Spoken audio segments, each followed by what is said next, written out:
मंडळी, सगळ्यात सुंदर खोपा कोणाचा असं म्हटलं तर आपल्या सगळ्यांच्या डोळ्यासमोर येतो तो म्हणजे सुगरणीचा खोपा. अतिशय सुरेख, सुंदर आणि छान असा सुगरणीचा खोपा असतो. तो बघायला देखील किती सुंदर दिसतो ना. पण या सुगरणीच्या खोप्यांची संख्या आता दिवसेंदिवस कमी होत चाललेली आहे. नेमकी याच्या मागची काय कारणं आहेत, हे खोपे आपण कशा पद्धतीने वाढवू शकतो, ज्यावर आपण काय उपाय करायला हवेत, याविषयी सविस्तर माहिती आपण या व्हिडिओच्या माध्यमातून जाणून घेणार आहोत. तर तुम्ही व्हिडिओ शेवटपर्यंत नक्की बघा. मी संदीप भाले, H2O soil environment research foundation. आम्ही दरवर्षी सुगरणीचे जे खोपे आहे ते मोजत असतो शहरालगतच्या भागामध्ये. तर यावेळेस पण आम्ही 2024ला पण सुगरणीचे घरटे मोजणार आहे. 2018 ते 2024 या कालावधीमध्ये प्रचंड प्रमाणात सुगरणीचे घरटे हे अत्यंत कमी प्रमाणात राहिलेले आहे.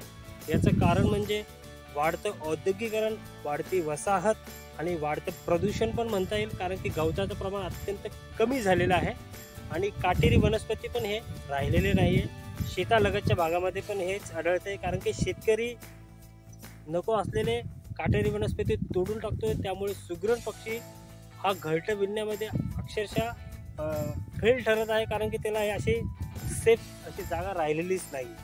सुगरण पक्ष्यांचे खोपे आम्ही सर्वेक्षण करताना आम्हाला काही त्रुटी याच्यात आढळून आलेला आहे की ज्या की सुगरण पक्ष्यांना जे गवत लागतं घरटी विणण्याकरता त्याचं प्रमाण अत्यंत कमी झालेलं आहे. आणि शेतकऱ्यांना नको असलेली काटेरी वनस्पती, झुडपे हे पण प्रचंड प्रमाणात तोडलेले आहे. ती जागा त्यांच्याकरता फार घरटी करण्याकरता महत्त्वाची असते.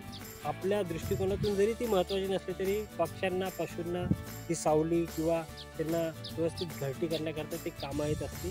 तर आम्ही आमच्या संस्थेमार्फत शेतकऱ्यांमध्ये, मित्रपरिवारांमध्ये, लोकांमध्ये जनजागृती करणार आहे की जास्तीत जास्त काटेरी वनस्पती, झुडपं हे सुगरण पक्ष्यांना घरटी करण्याकरता फार चांगली जागा आहे. तुम्ही त्याला तोडू नका, जेणेकरून या सुगरण पक्ष्यांना सुंदर घरटं विणण्यामध्ये आपण बघू शकू, पुढच्या पिढींना आपण सांगू शकू आणि एक त्यांची संख्या वाढवण्यामध्ये पण आपल्याला अशा पद्धतीने मदत होऊ शकते. तर आमच्या या संस्थेचा हा छोटासा उपक्रम आहे. आम्ही जास्तीत जास्त लोकांपर्यंत हा मेसेज आणि पोहोचवणार आणि लोकांना सांगणार, कृपया काटेरी वनस्पती तोडू नका किंवा झुडपं तोडू नका.